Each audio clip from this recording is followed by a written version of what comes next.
I was walking around with Bo in Fondle Park, Allez, trying to blow away the clouds so dark. Wishing a Donc warming on va clôturer la conférence par une communication sur la conception de systèmes d'information qui soient utilisables par les utilisateurs et pas uniquement par les concepteurs qui les ont élaborés. Donc ce sera moi-même, Aline Chevalier, qui vais vous présenter cette communication et Franck Amadieu. On est tous les deux enseignants-chercheurs en psychologie cognitive et ergonomie et on travaille au sein du laboratoire Clé LTC, qui est un laboratoire CNRS et Université de Toulouse. Donc Clé LTC pour cognition, langue, langage, ergonomie, laboratoire, travail et cognition. Deux mots sur le laboratoire. Donc, ce laboratoire regroupe des chercheurs CNRS et des enseignants-chercheurs de l'université qui conduisent des travaux à la fois en psychologie cognitive, en ergonomie et en sciences du langage. Donc, on est pluridisciplinaire. Alors, on va vous parler on va aborder cette communication en trois grands thèmes. Donc, tout d'abord, les difficultés. Donc, on va vous présenter quelques études qu'on a pu conduire au sein du laboratoire sur comment les concepteurs prennent en compte les utilisateurs quand ils développent, enfin quand ils créent plutôt. Ensuite, on vous parlera de l'activité des utilisateurs et enfin, comment aider, quelques pistes pour aider les concepteurs. Alors, volontairement, les parties 1 et 3 seront plus courtes que la partie 2. Alors, pour commencer, la première partie, alors d'un point de vue théorique, je dirais la conception peut être rapprochée, considérée comme une activité de résolution de problèmes complexes. Alors ce sont des problèmes complexes car ils sont mal définis. C'est vrai, quand on a un cahier des charges, on n'a pas toutes les informations. On doit aller interagir à la fois avec le commanditaire et éventuellement, si c'est possible, avec les futurs utilisateurs du système à élaborer.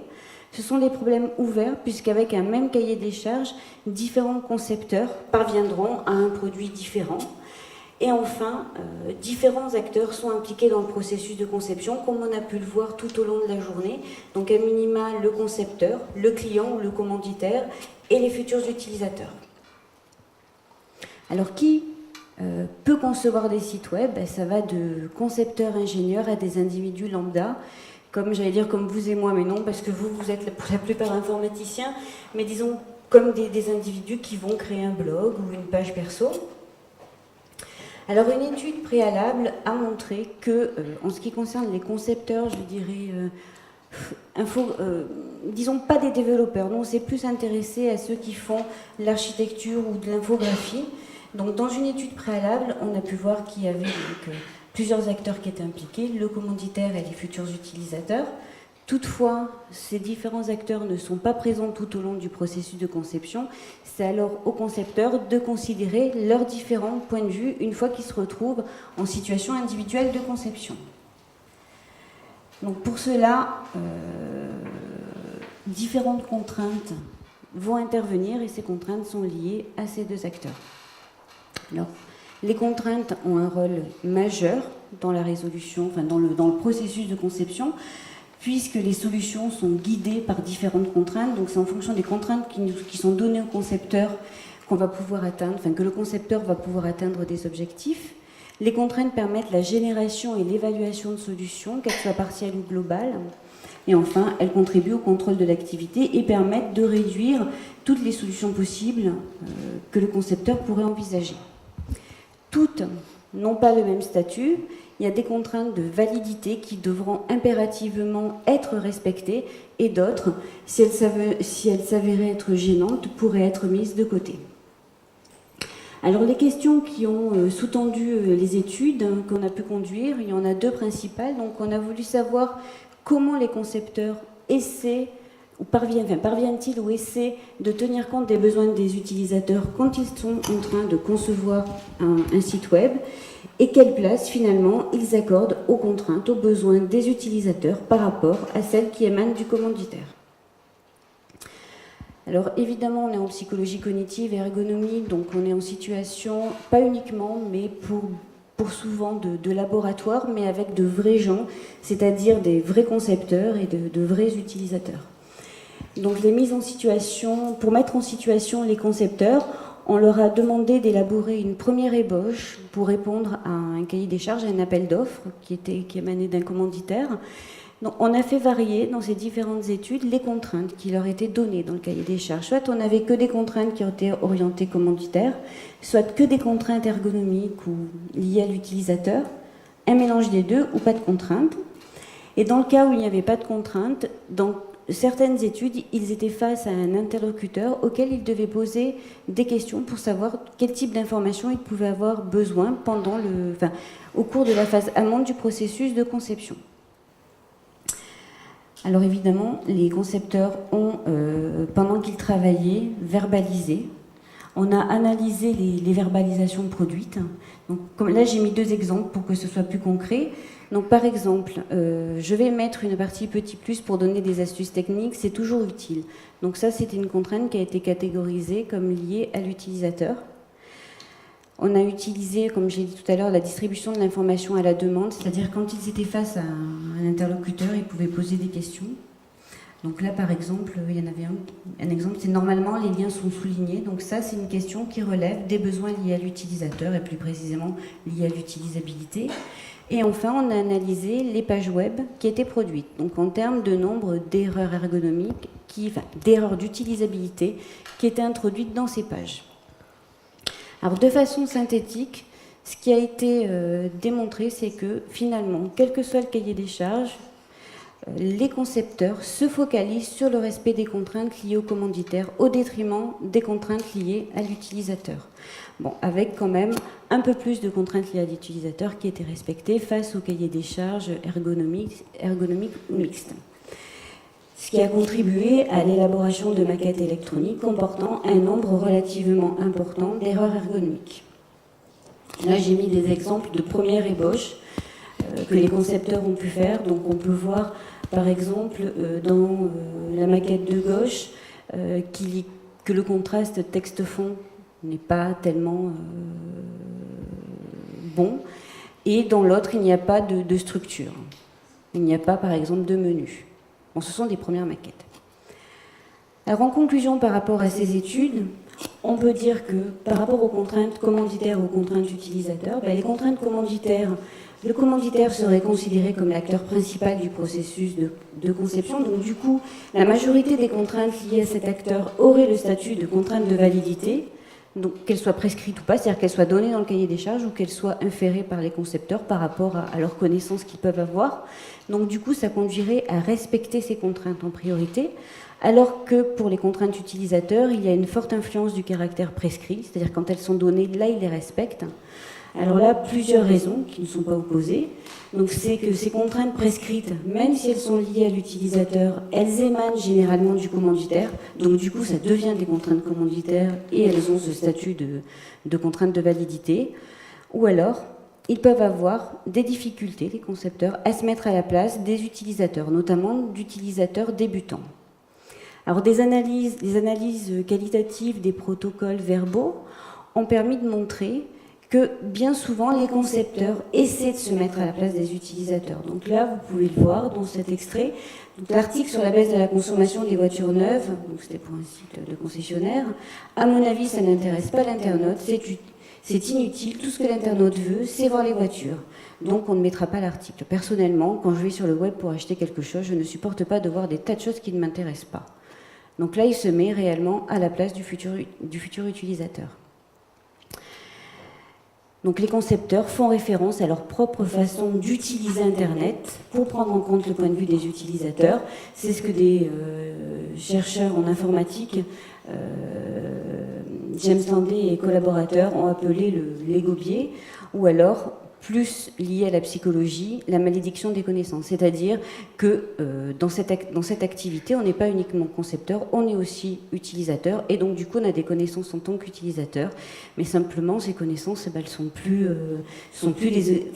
elles sont d'un niveau relativement élevé, donc du coup ça conduit à des difficultés à se mettre à la place d'utilisateurs, surtout débutants. Alors pour la deuxième partie, je vais passer la parole à Franck. Ok, ça fonctionne. Alors, moi, en fait, je travaille pas mal, quand j'entends parler d'architecture d'information, sur l'organisation de l'information, la structuration de l'information, dans le multimédia, hypermédia, hypertexte, et je m'intéresse pas mal aussi, comme Aline, à la diversité des utilisateurs. Donc, dans cette partie, on va essayer de se centrer sur les utilisateurs. Donc, on a 4 points qu'on aimerait aborder. Le problème de l'acceptabilité, c'est-à-dire, en gros, qu'est-ce qui détermine l'acceptation ou pas d'utiliser un système, un site web en l'occurrence. Quelles sont les caractéristiques de la tâche de recherche d'information? Alors recherche d'information, parce que c'est la tâche assez classique qu'on va trouver sur un site web. Donc nous, ce qui nous intéresse du point de vue psycho, c'est-à-dire du point de vue de l'utilisateur, c'est quelles sont les difficultés que peut rencontrer quelqu'un à exécuter cette tâche-là.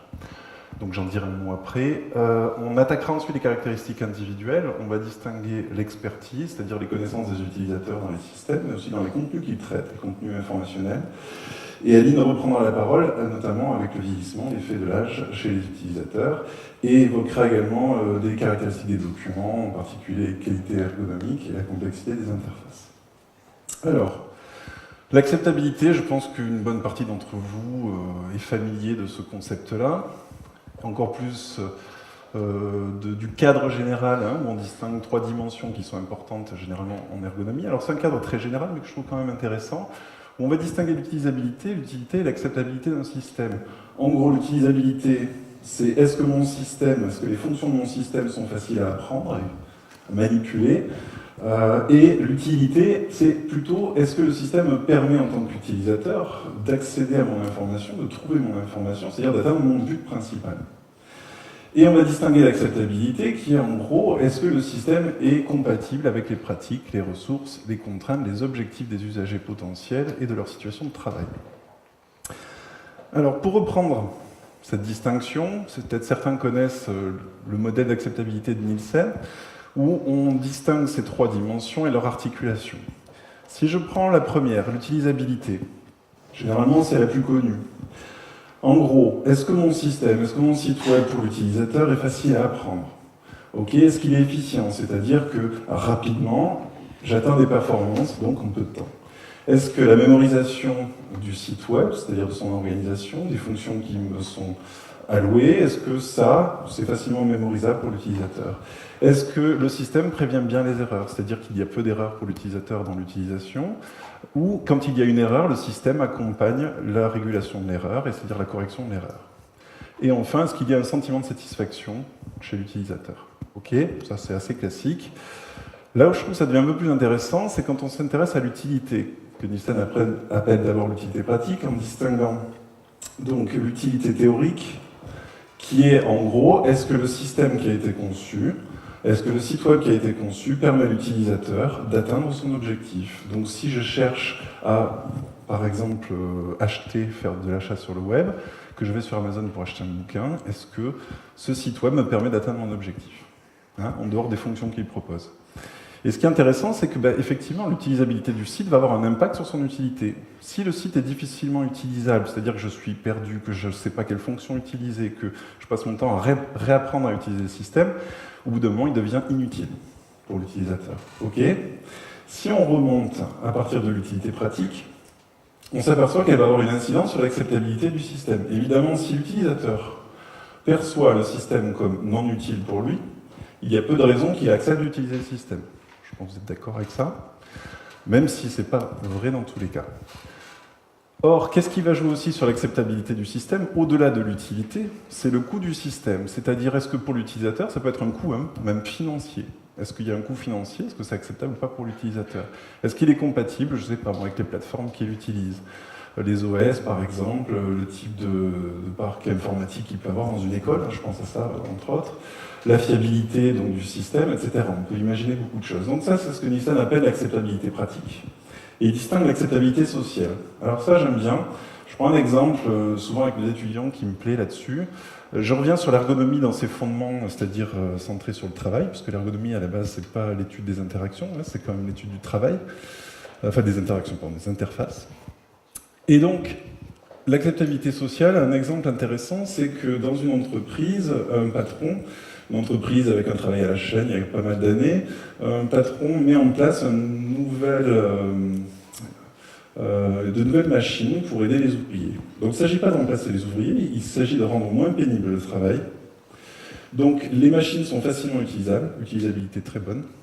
L'utilité excellente parce qu'elle réduit la pénibilité du travail des ouvriers. Okay. Seulement, quand on a proposé les outils aux ouvriers, ils ne les ont pas utilisés. Donc problème d'acceptabilité sociale. Donc pourquoi ils ne les utilisent pas? C'est facile à utiliser et c'est très utile. Parce qu'en fait, il y avait un conflit social au sein de l'entreprise, c'est-à-dire qu'il y avait des rapports de force entre les syndicats ouvriers et le patron. Donc, en tant qu'ouvrier, si j'accepte un cadeau du patron, vous voyez ce que ça veut dire. Dans le rapport de force, ça pose problème. Donc, je ne dois rien accepter venant de la direction de l'entreprise. C'est ça, c'est bon, ça marche? C'est ça qu'on va appeler l'acceptabilité sociale. OK? Je prends un autre modèle d'acceptabilité qui est très proche, on va retrouver le même concept. Ce que je trouve intéressant dans celui de Davis, donc le Technology Acceptance Model, c'est qu'on s'intéresse aux intentions des utilisateurs. Donc il y a utilisation à partir du moment où l'utilisateur a l'intention d'utiliser. Ok, mais qu'est-ce qui permet, qu'est-ce qui amène l'utilisateur à avoir cette intention? Ben, c'est son attitude, l'attitude qu'il peut avoir face au site web, face au système que vous lui proposez. Ok, et là on va retrouver notre utilisabilité. Mais dans ce modèle, ce qui est intéressant, c'est qu'on va parler d'utilisabilité perçue.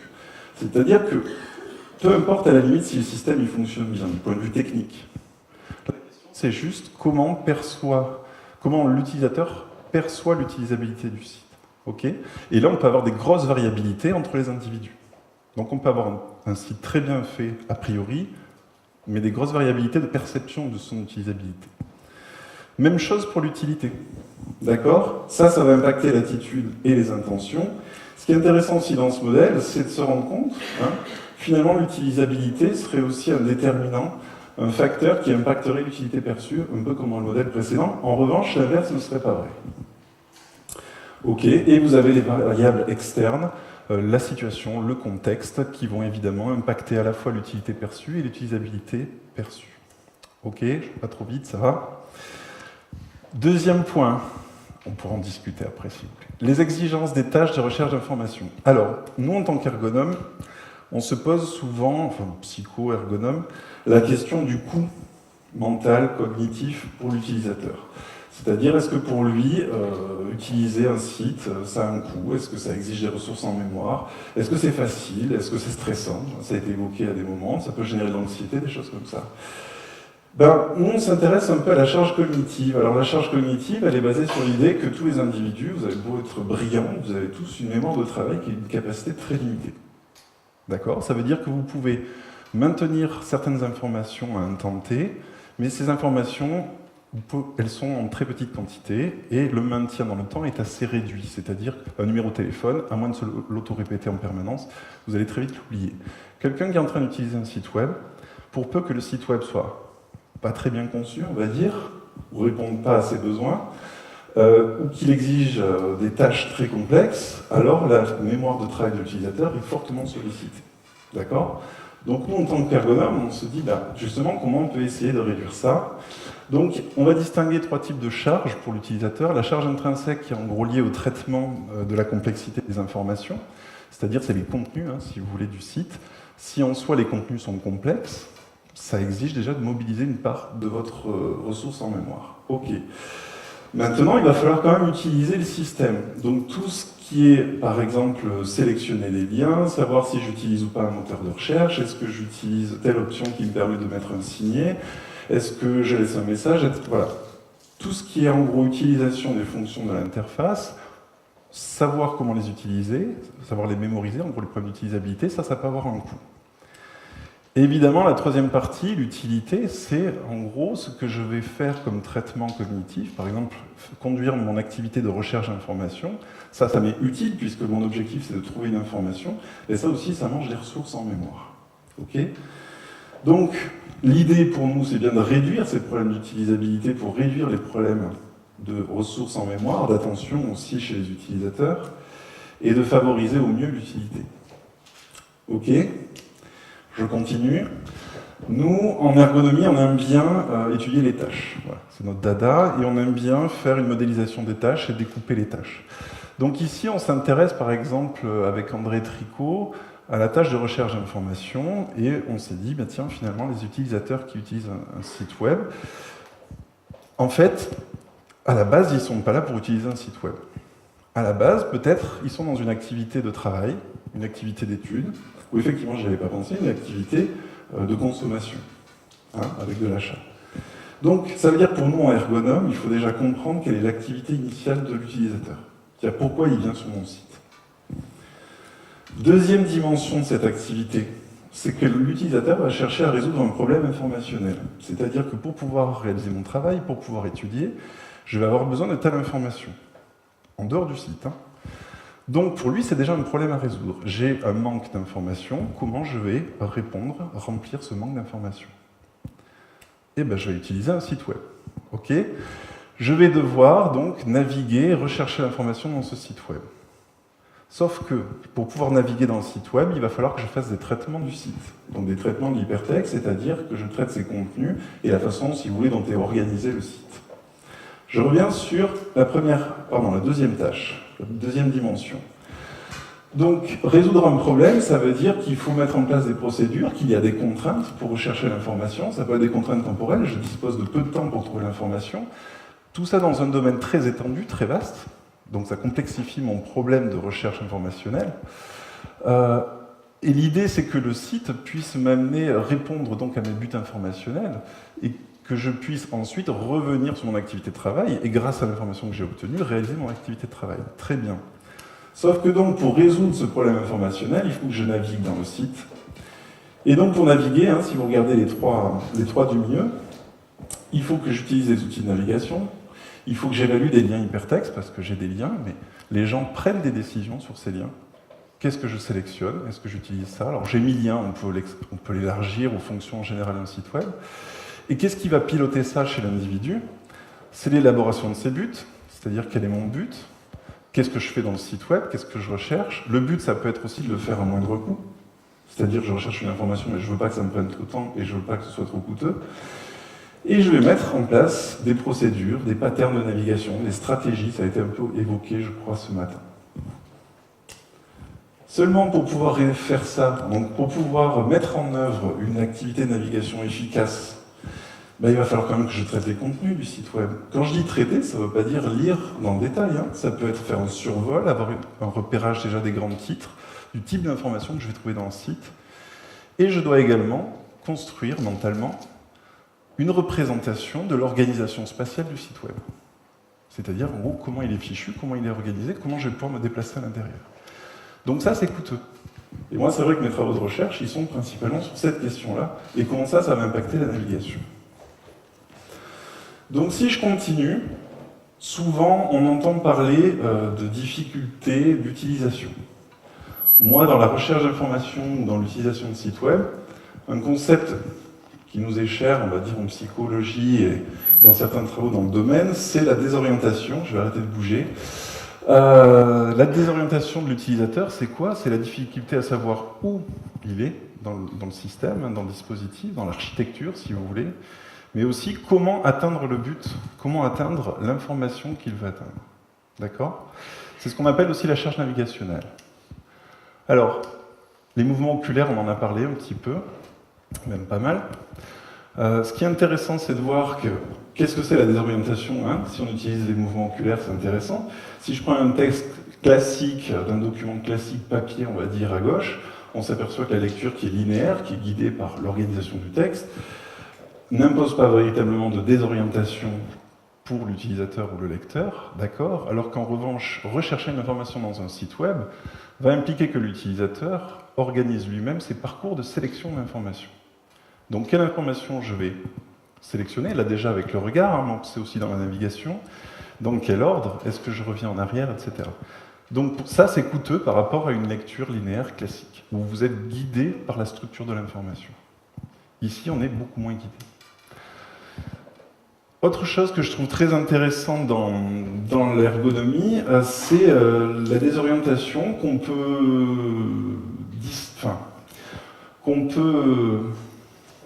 qui est multidimensionnel, si vous voulez. Hein. C'est plus compliqué que ça, mais en gros, on peut distinguer la désorientation structurale et conceptuelle. En gros, la désorientation structurale, c'est la difficulté à se repérer dans un espace physique, et la désorientation conceptuelle, c'est la difficulté à se repérer dans un espace sémantique. Je vais essayer de vous clarifier tout ça avec cet exemple. En gros, à gauche, vous êtes plutôt dans un espace physique, c'est-à-dire qu'il n'y a pas de lien sémantique entre les pages, mais mentalement, vous pouvez vous représenter l'organisation du site de cette manière-là. Alors qu'à droite, vous avez le même type d'organisation, c'est-à-dire hiérarchique, mais là, tout d'un coup, on est dans le sémantique, on n'est plus dans le spatial. Donc, ce qu'on a tendance à oublier, c'est que les utilisateurs, ils ont pas mal besoin d'une organisation conceptuelle, mentalement, pour pouvoir naviguer de manière efficace dans un site web. Alors, je vais passer rapidement, ça c'est des exemples, je donne la référence pour ceux qui seraient intéressés. Bah oui, alors comment on mesure la désorientation chez les utilisateurs? Il y a des mesures subjectives avec ce genre de questions. Vous pouvez noter la référence si ça vous intéresse, je vais passer dessus.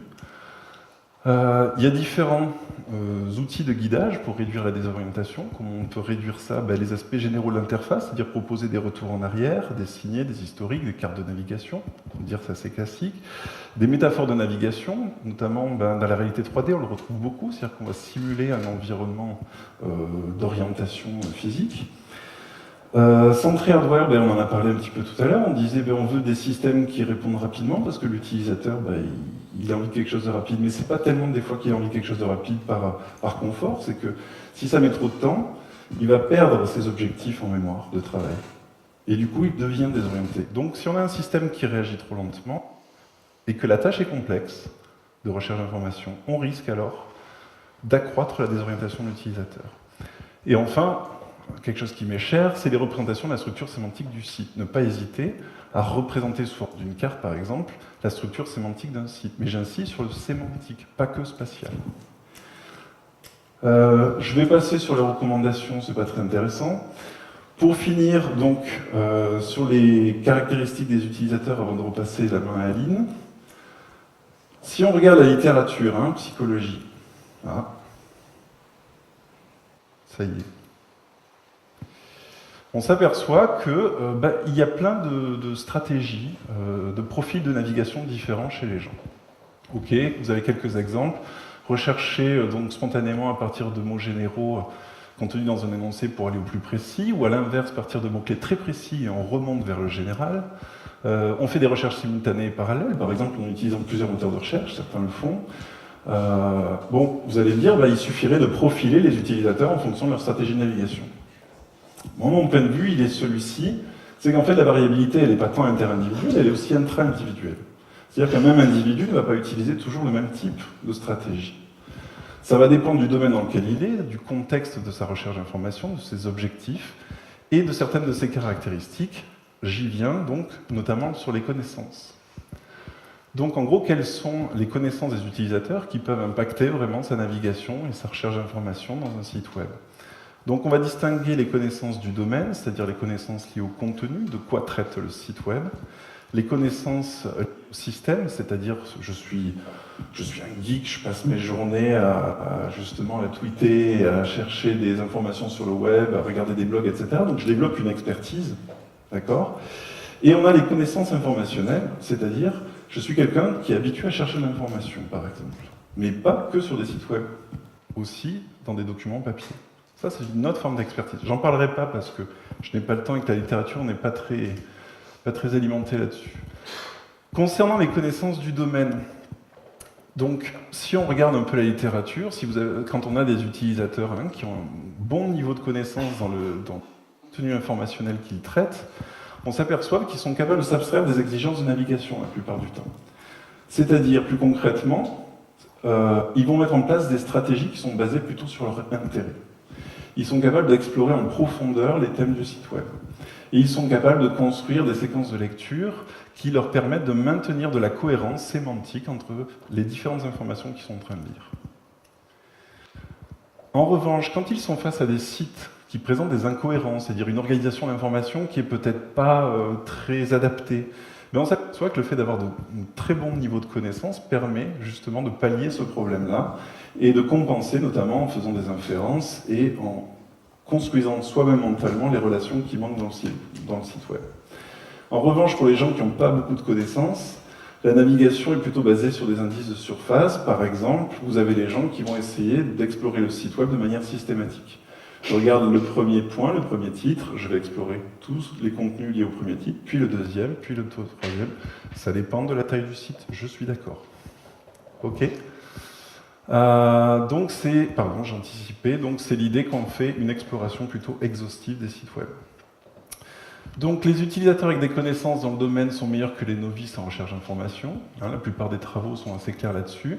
Mais attention, uniquement quand le site est organisé sémantiquement et non de manière aléatoire. C'est-à-dire que si vous faites vraiment un site qui n'a pas de sens, au sens de la structure de l'information, pour quelqu'un qui a une expertise dans les contenus, alors ça ne peut pas marcher. D'accord? Donc c'est important que ça ait du sens pour l'utilisateur. Ok, je finis sur les connaissances des systèmes. Donc, en gros, c'est quoi les connaissances des systèmes? Je vous l'ai dit rapidement tout à l'heure. On va parler de savoir déclaratif et savoir procéduraux. C'est-à-dire que je suis capable de vous déclarer des connaissances sur les systèmes, comment ça fonctionne, etc. Mais en plus, je développe des habiletés à utiliser certaines fonctions, à mettre en œuvre certaines stratégies de navigation, etc. On s'aperçoit dans la littérature que c'est plutôt une bonne chose. Ça permet une plus grande utilisation des systèmes par rapport à des gens qui ont moins cette expertise. On est plus flexible dans l'utilisation des stratégies, c'est-à-dire que même individu, plus il est expert, plus il est capable de mettre en œuvre différentes stratégies pour rechercher l'information. On est capable de faire de meilleures reformulations de requêtes, par exemple sur Google, les moteurs de recherche, et on fait beaucoup plus de parcours transversaux, donc on est moins guidé par la structure de l'hypertexte. Ok, et à l'inverse, donc, des navigateurs qui seraient novices ont des croyances, par exemple, alors c'est des vieux travaux, mais je pense que c'est encore un peu d'actualité pour certains, que de toute façon, un site web, il est forcément bien organisé. Donc vous avez des gens qui vont arriver sur le site avec la croyance que de toute façon, l'information est bien organisée. Donc s'ils n'y arrivent pas, c'est eux qui ne sont pas bons. Donc il y a une perte aussi du sentiment de compétence ou de confiance personnelle. Et je vais finir là-dessus pour montrer qu'en fait, c'est jamais si simple. Il y a des travaux qui montrent que plus on est expert dans les systèmes, plus on utilise les systèmes, des fois, ça peut entraver la tâche principale. C'est-à-dire, dans une étude de Tricot, ils ont pris des navigateurs réguliers, donc des gens qui utilisaient le web fréquemment, et ils se sont aperçus qu'en fait, ces gens-là faisaient une surutilisation peu efficace du web par rapport à une tâche de recherche d'informations de données. C'est-à-dire qu'ils se détournent à un moment de l'évaluation du manque d'informations, ils ne sont plus capables de se demander s'ils arrivent près du but ou pas de leur recherche d'informations, et ils vont partir dans la consultation de pages qui sont inutiles par rapport à la tâche qui leur a été assignée. Ok ? Donc, ça veut dire que peut-être, il ne suffit pas d'être quelqu'un qui est bon dans les systèmes, il faut aussi être bon en recherche d'informations. D'où l'idée de savoir informationnel. Et dernière chose, pour vous montrer que ça marche aussi pour d'autres tâches que de la recherche d'informations, quand on cherche à comprendre, par exemple, des contenus sur un site web, quand on est trop familier des ordinateurs, dans l'étude de Wecker et compagnie, enfin les collaborateurs, c'est que les ordinateurs ont tendance, l'expertise a tendance à réduire les performances d'apprentissage et de compréhension. Pourquoi ?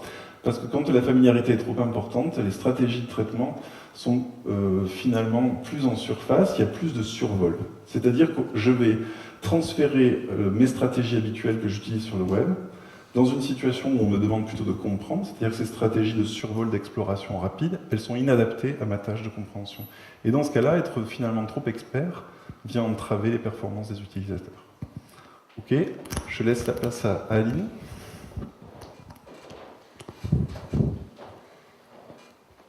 Alors, comme l'a dit Franck tout à l'heure, il y a plusieurs types de stratégies qui peuvent être mises en place. Donc, des chercheurs comme Rouet et collaborateurs ont montré qu'on pouvait distinguer deux étapes ou deux types de stratégies quand on recherchait des informations. Dans un premier temps, par économie cognitive, on essaierait d'appareiller les mots-clés que l'on a en tête avec les informations qui sont données sur l'interface. Par exemple, si on recherche les horaires d'ouverture de la bibliothèque universitaire, on peut voir qu'il y a un onglet lié à la bibliothèque. Donc du coup, en cliquant sur le lien, aucune difficulté, on trouve les horaires de la bibliothèque. Par contre, si on cherche le nom du directeur de l'unité de formation et de recherche en STAPS, Il faut savoir, donc il n'y a rien par rapport aux UFR, il y a plusieurs façons d'y accéder à cette information, et notamment il faut savoir que qu'une UFR fait partie des composantes de l'université, donc ici en bas à droite. Donc là, en cas d'échec, si on ne peut pas parier lexicalement, les individus engageraient un processus inférentiel plus coûteux en termes de temps et plus incertain quant aux résultats qu'ils vont trouver. Alors, dans une étude qu'on a conduite avec André Tricot, on a essayé de tester, on a pu dégager deux types de stratégies en fonction de la croyance que les utilisateurs ont de leurs connaissances. Donc, ils peuvent essayer de confirmer une connaissance. Donc là, ils vont évaluer les informations qui leur sont données de façon peu profonde. Ils vont sélectionner rapidement et peu traiter ces informations. Par contre, s'ils pensent qu'ils n'ont pas de connaissances, là, ils vont avoir une évaluation plus importante des informations, une sélection moins rapide et un traitement profond. Alors en effet, à travers différentes questions qu'on leur a posées, on a pu mettre en évidence cela. Donc on avait demandé d'indiquer quel était le principal risque de l'amniosynthèse, quand on faisait une amniosynthèse à une femme enceinte. Donc souvent sur Internet, quand on tape amniosynthèse, sur Google, on voit qu'amniosynthèse est associée à trisomie. Donc il y a quelques, on s'est dit, on va essayer de les piéger pour voir s'ils vont traiter de façon plus profonde l'information ou se contenter de dire trisomie. Il y a quelques sujets qui nous ont donné la réponse trisomique, enfin un traitement peu profond, mais de façon générale, on a eu une réussite relativement élevée, un temps et des relectures de la question élevé, et plusieurs sites ont été vérifiés. Donc ils traitent de façon relativement profonde les informations et ils trouvent la bonne réponse qui était le risque d'avortement. On leur a posé une autre question qui était d'indiquer le nom de la pathologie qui générait la chute de cheveux et de poils sur le corps. Alors là, on s'est dit, on va induire une connaissance que tout le monde a, qui est la calvitie. Et là, effectivement, majorité de sujets, je crois que c'était près de 80 ou 90% des sujets, ont donné la réponse calvitie et ils ont fait un traitement de survol, donc un temps très faible. Alors qu'en fait, la pathologie, c'est la pelade. Alors, on a vu les caractéristiques individuelles des sujets. Donc là, on va lier aux caractéristiques du document. Donc, on a conduit des études où on s'est intéressé à l'effet de l'âge. Donc, l'âge, c'est vieillissement, c'est pas auprès d'enfants. Où on a fait varier le niveau d'expertise dans l'utilisation du web et la qualité en termes d'utilisabilité. Donc on avait, dans une première étude, on avait des utilisateurs jeunes et des âgés. Donc jeunes, ça veut dire 20-25 ans, et âgés, c'est généralement autour de 60, voire un peu plus, avec une limite, parce qu'il y a plusieurs tranches d'âge dans le vieillissement. On avait deux sites web qui contenaient les mêmes informations, donc un site dit ergonomique et un site dit non ergonomique en termes d'utilisabilité. Ils devaient rechercher 3 informations qui étaient dans le site et rappeler le maximum d'informations vues dans le site pour essayer de tester la représentation mentale qu'ils ont gardée en mémoire du site. Donc sur la gauche, vous avez un site expérimental, donc c'est la page d'accueil, c'est le site ergonomique avec un menu, etc. Et la page d'accueil du site non ergonomique avec peu de structure, un contraste faible, etc. Mais le même nombre de pages, les mêmes informations sur les mêmes pages. Donc vraiment que de l'utilisabilité. Ce qu'on a pu observer, il y a des différences qui s'observent en termes d'exploration des pages par les utilisateurs, donc la jeune. Les novices jeunes ont plutôt une lecture linéaire. Ils se laissent guider par la structure et par les informations qui ne sont pas pertinentes. Donc ce qui traduit finalement des difficultés à planifier leur activité et à sélectionner les informations pertinentes qui permettent de trouver, d'arriver au but, alors que les expérimentés, eux, ont plutôt une stratégie d'exploration. Donc ils appliquent des connaissances antérieures et finalement, les problèmes d'utilisabilité les ont très peu gênés. Ça les a peut-être un tout petit peu ralentis, mais c'est tout. Quant au rappel des informations pertinentes par rapport à leurs requêtes, On voit vraiment, ça confirme les explorations, c'est que les novices, ils rappellent plus d'informations pertinentes face au site ergonomique, puisqu'ils se sont laissés guider par la structure, et alors que pour les expérimentés, on n'a pas de différence significative due au niveau d'utilisabilité du site. Ensuite, on a comparé des utilisateurs jeunes et des âgés. Dans tous les cas, ils étaient débutants. Ce qui s'est manifesté, c'est que les âgés ont eu des difficultés pour évaluer la pertinence des informations et pour effectuer des choix de sélection des informations. Ils ont aussi des difficultés pour finalement inhiber les informations pertinentes et pour se focaliser sur les informations qui sont pertinentes pour la recherche, ce qui va avoir automatiquement un impact au niveau des performances, donc ils mettent plus de temps et font plus d'erreurs. Donc en résumé, le site ergonomique utilisable a permis de réduire les différences entre novices et expérimentés chez les jeunes, et atténuer également les différences entre âgés et jeunes novices en recherche, en utilisation d'Internet. Alors, on a vu principalement de la recherche d'informations sur un système fermé. On peut rechercher aussi des informations dans un moteur de recherche qui ne demande pas exactement les mêmes habiletés, puisqu'il faut produire et utiliser des mots-clés pertinents par rapport à sa requête, donc il faut savoir formuler sa requête. Il faut savoir évaluer la pertinence des informations qui sont fournies par le moteur de recherche. Et en cas de requête infructueuse, c'est-à-dire si le moteur de recherche ne donne pas les réponses escomptées, on doit reformuler. Donc il faut avoir un vocabulaire relativement riche et faire preuve d'une certaine flexibilité pour modifier sa stratégie.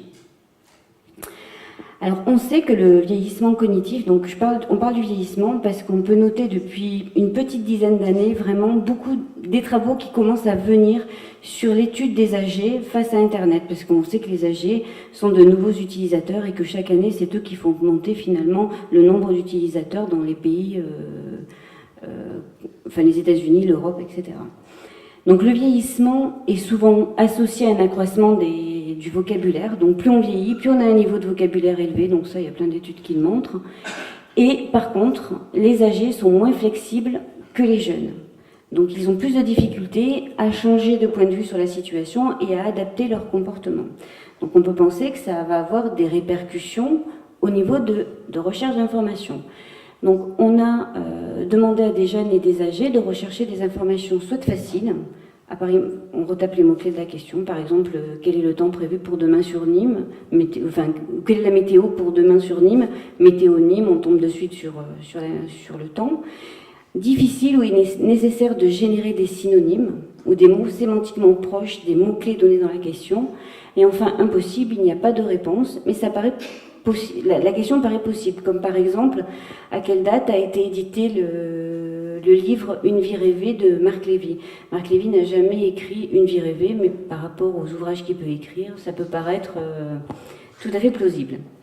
Alors ce qui a été obtenu, c'est que les âgés ont de moins bonnes performances que les jeunes, ils reformulent moins souvent et génèrent moins de mots-clés que les jeunes, alors qu'ils ont un niveau de vocabulaire plus élevé. Donc il semblerait que la flexibilité cognitive, finalement, soit plus impliquée que le niveau de vocabulaire. C'est elle qui permettrait finalement de changer de stratégie. Et changer de stratégie, ça se traduit par changer de mots-clés. Donc le niveau de vocabulaire, finalement, est sous la coupe, entre guillemets, du niveau de flexibilité cognitive qui a diminué. Donc l'affaiblissement de la flexibilité cognitive, on observe cet affaiblissement avec l'âge, donc ça se traduit par des difficultés à reformuler leurs requêtes et à générer de nouveaux mots-clés.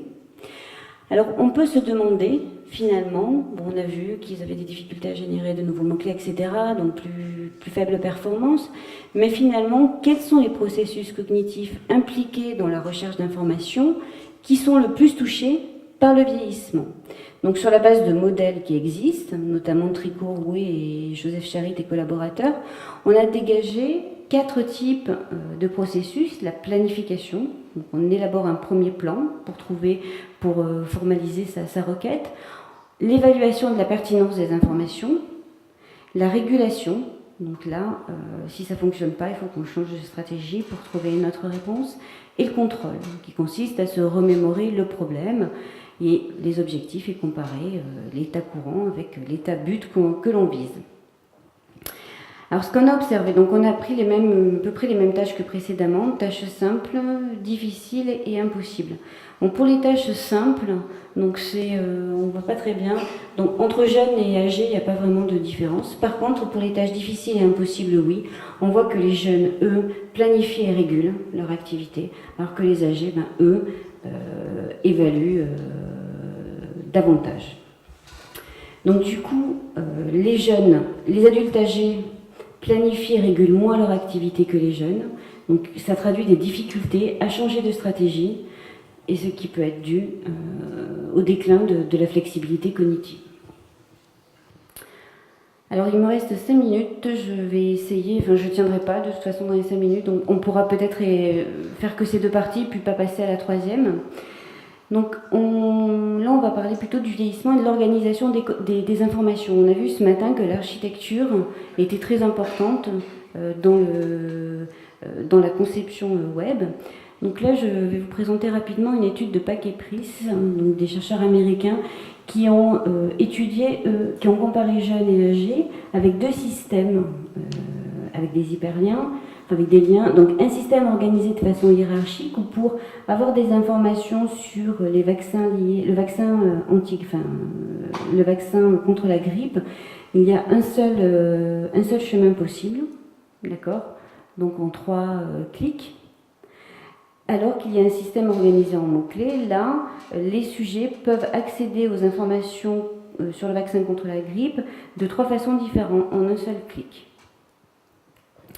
Ce qu'ils ont montré, c'est que l'interface hiérarchique, donc celle où il n'y avait en plusieurs clics, bénéficie, si je puis dire, aux jeunes. Donc les jeunes ont de meilleures performances que les âgés. Par contre, quand on est en interface mots-clés, là, il n'y a plus de différence en termes de performance entre les jeunes et les âgés. Donc ce que les auteurs ont dit, c'est que le vocabulaire peut aider les adultes âgés à rechercher des informations dans la version en mots-clés par comparaison à la version hiérarchique où il faut avoir en plus des capacités de catégorisation des informations. Et on sait qu'avec le vieillissement, ça décline également. Il ne fait pas bon vieillir. Et ça peut aussi, le fait d'organiser en mots-clés, ça peut contribuer à la désorientation dont a parlé tout à l'heure Franck. Alors nous, on a repris avec une collègue, Paulette Rosenzweig, le dispositif de Pack et Price, mais on a fait varier le domaine, c'est-à-dire qu'eux, ils avaient pris un domaine qui était équivalent pour les jeunes et les âgés. Nous, on a pris un domaine où les âgés avaient plus de connaissances que les jeunes, et inversement un domaine où les jeunes avaient plus de connaissances que les âgés, donc pré-test, etc. Donc le domaine des âgés, c'est tout ce qui est lié à la banque et aux assurances, et les jeunes, c'était lié au manga. Donc ce qu'on a pu observer, c'est que pour les 2 domaines, il y a une réduction des différences entre jeunes et âgés dans l'interface mots-clés, donc comme Pack et Price.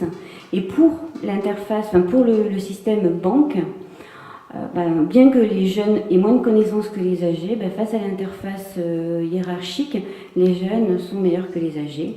Et pour l'interface mots-clés, plus de différences significatives avec une légère supériorité pour les âgés. Donc ça tend à bénéficier aux âgés. Alors, quelques implications pour les concepteurs. Donc, au niveau des âgés, il faut les aider à se détacher finalement de l'énoncé, donc les aider à reformuler les requêtes et à changer de stratégie, donc en aidant, en proposant des synonymes si c'est possible, et par des termes sémantiquement proches, où finalement eux ont ces termes-là, mais comme ils ont des difficultés à changer de point de vue sur la situation, ils vont pas rechercher en mémoire ces termes-là. Puis l'organisation en mots-clés bénéficie également aux adultes âgés. Alors, je vais revenir un petit peu vers la conception expérience utilisateur, puisque, comme vous avez pu le noter, nous, on s'est principalement intéressé jusqu'à présent à l'utilité, la compréhension et l'utilisabilité.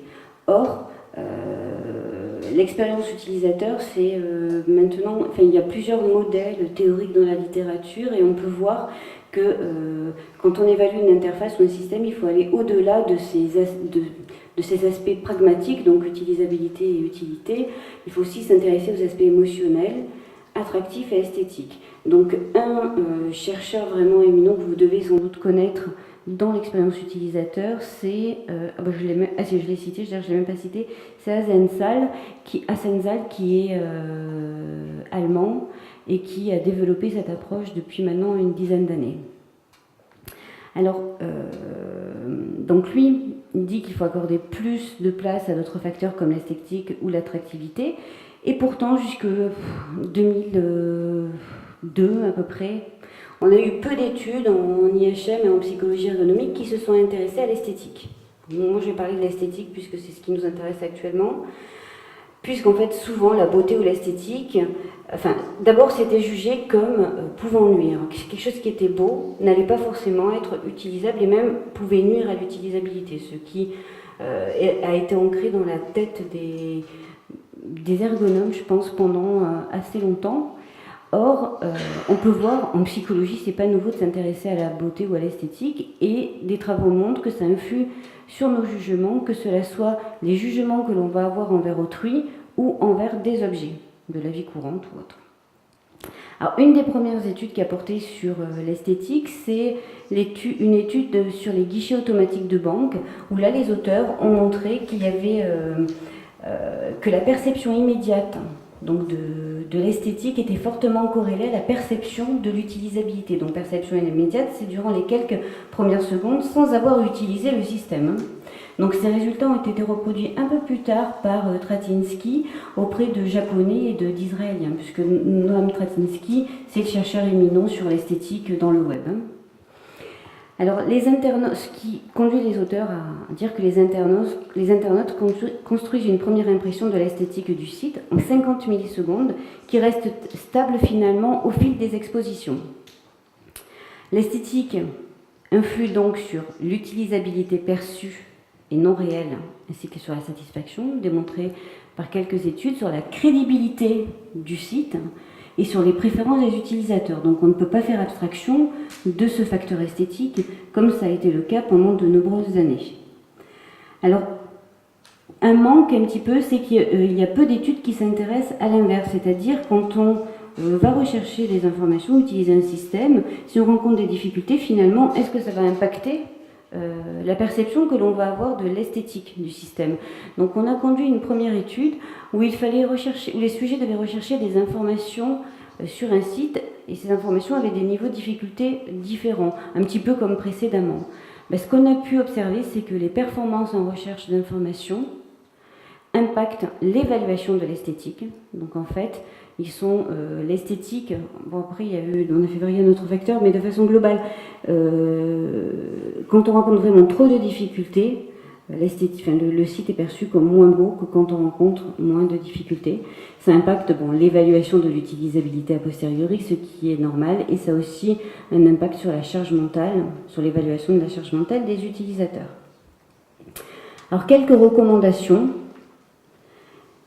destinées toujours qu'on peut formuler à l'égard des concepteurs, c'est que la conception d'un site web doit tenir compte de l'ensemble des tâches et des objectifs de l'utilisateur, ce qui a été dit ce matin et cet après-midi à plusieurs reprises. La mesure de l'utilisabilité d'un site doit inclure la désorientation perçue en plus des difficultés d'utilisation. Certaines organisations favorisent l'activité des utilisateurs, surtout des plus âgés. Aider les utilisateurs à reformuler leurs requêtes, ça je crois que c'est très important. Alors après, c'était ma transition vers la partie 3, mais vu qu'il ne reste plus de temps, Yves ?